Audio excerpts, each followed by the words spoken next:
Hello there. Hi. Sorry it's been a while. Sunita here on this podcast.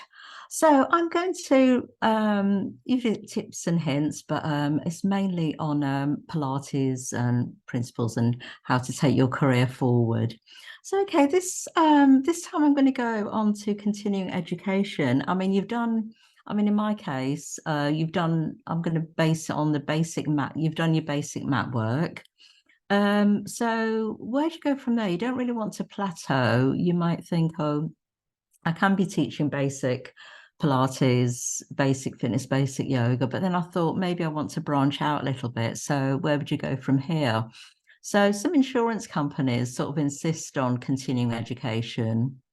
To get to obviously get the points, get the necessary points to keep you up to date.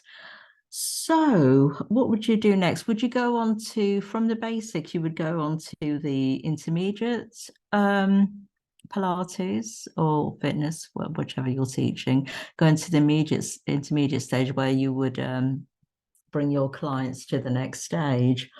Or would you go into equipment training on the Pilates apparatus? Would you go on to do a reformer? So the choice could be yours because once you've got that basic qualifications, you can branch out into possibly a reformer or even to Wonder Chair if you want something small, if you're having a home studio. So it's quite yeah, it's quite a decision. And it's also money as well. Financially, how would you be sort of like suited to go in a course? Would you be financially able? So that's another thing.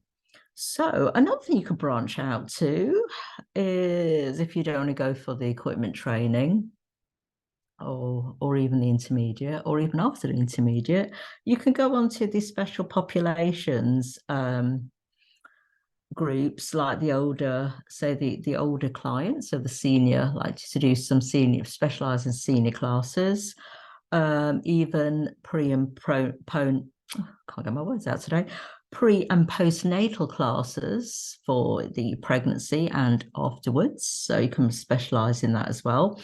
Or there's the options to work with dancers, golfers, runners, rehab work where you could get referrals. That'd be quite good.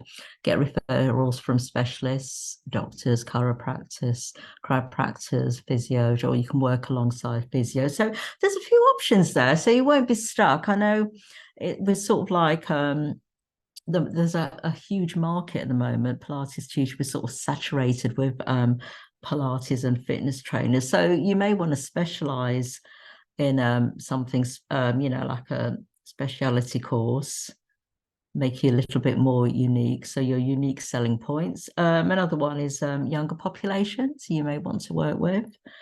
Okay. Yeah, and like I mentioned, rehab work, referral programs, sports performance. That's another thing, like sort of like more like a personal trainer. So there's lots of ways to branch out from your basic course and working with professionals as well.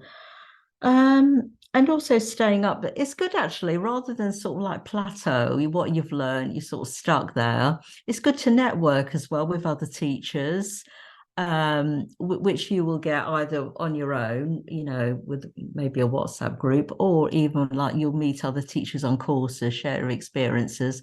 And also with courses, you'll get the, sort of the up-to-date trends and the up-to-date research. So it's quite good as well. So you can check sort of where you are. So with all the networking and everything. Um, you may also want to branch out into sort of like privates as well. You can decide whether you want to do private, semi-privates, group classes, or a bit of everything. So it's quite a sort of good option. And also it's time management as well as money, it's time. So how would you take time out of your, say you might still have your day job or your classes. So that's another thing to plan. Would you have to get cover? But it's definitely worth going for this continuing education for you to stay up to date.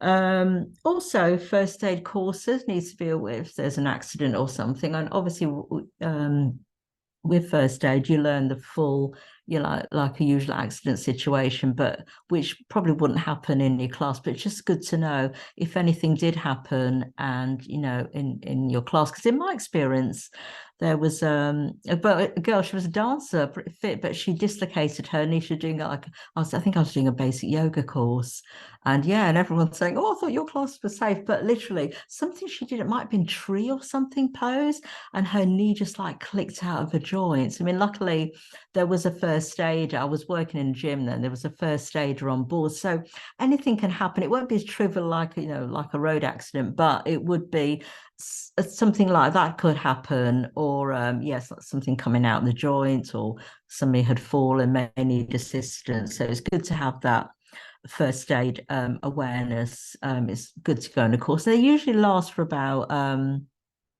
3 years. So then you renew it, you know, do a refresher so you're up to date with everything. So it's recommended for you know, for you to do that.